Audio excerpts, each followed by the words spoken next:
Katika historia ya muziki wa injili nchini Tanzania, ni vigumu kuzungumzia maendeleo ya muziki wa injili bila kulitaja jina la Neema Gospel Choir. Kwa zaidi ya miongo mitatu, kwaya hii imeendelea kuwa sauti ya matumaini, ibada na huduma kwa jamii kupitia muziki wao uliogusa mioyo ya watu wengi ndani na nje ya Tanzania. Neema Gospel Choir ilianzishwa mwaka 1992 ndani ya kanisa la African Inland Church Tanzania, yani AICT, lililopo Chang'ombe, jijini Dar es Salaam. Mwanzo wao haukuwa mkubwa. Walikuwa waimbaji 6 tu, wenye lengo moja kuu ambalo ni kuhubiri injili kupitia muziki. Wakiwa na vifaa vichache na mazingira ya kawaida ya kanisani, hakuna aliyedhani kuwa kundi hili dogo lingekuja kuwa moja ya kwaya kubwa zenye ushawishi mkubwa Afrika Mashariki.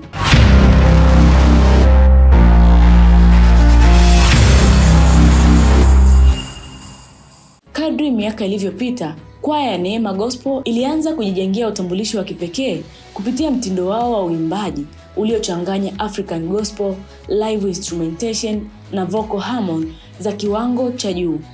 Tofauti na kwaya nyingi za wakati huo, wao waliweka mkazo mkubwa katika ubora wa live performance pamoja na ujumbe wa kiroho uliolenga kugusa maisha ya watu. Umaarufu wao ulianza kukua kupitia huduma za makanisa, crusades na mikutano mbalimbali ya injili. Baadaye wakaanza kurekodi nyimbo na albums ziliwafanya wajulikane zaidi Tanzania nzima na hata nje ya mipaka ya Tanzania. Nyimbo kama Mwema, Asante, Nikurejeshe, Ngia Bonga na Umenipendelea zimeendelea kuwa sehemu ya maisha katika makanisa mengi na maisha ya waumini wengi mpaka sasa. Miongoni mwa kazi zilizowapa mafanikio makubwa ni albamu ya The Sound of Asante iliyotolewa mwaka 2021, ambayo ilibeba ujumbe wa shukurani na ibada kwa Mungu. Kupitia kazi zao, Neema Gospel Choir wameweza kuvuka mipaka ya kawaida ya muziki na kugeuka kuwa ministry yenye ushawishi mkubwa wa kiroho na kijamii. Mbali na muziki, kwaya hiyo imekuwa mstari wa mbele katika shughuli za kijamii. Wamejihusisha na kusaidia watoto yatima, kufanya outreach mbalimbali za kijamii, kutoa msaada kwa wenye uhitaji, pamoja na kuhamasisha vijana kupitia huduma zao.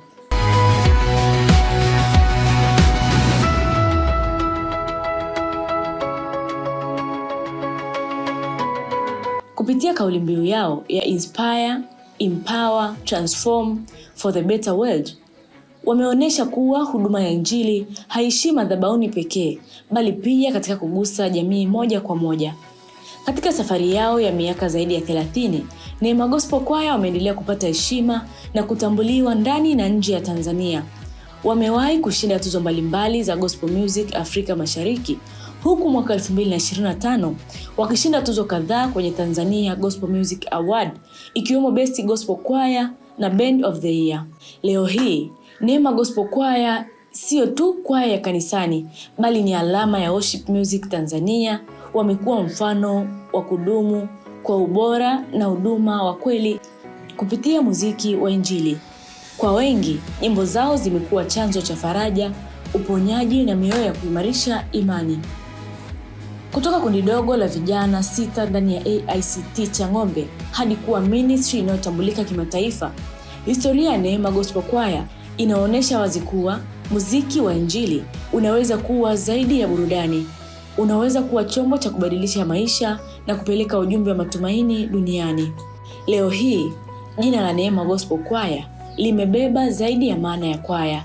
Limekuwa alama ya ibada, huduma na ushuhuda wa jinsi ndoto ndogo inavyoweza kukua na kuwa nuru kwa wengi. Na kila wanaposimama jukwaani kuimba, bado simulizi yao huanzia pale pale Chang'ombe, kwa vijana 6 waliodhubutu kuamini kuwa sauti zao zinaweza kubadilisha maisha ya watu. Ndipo tunaamini msemo wa wahenga unaosema hata mali 1000 zilianza na hatua moja. Langu jina ni Holiness Mbise.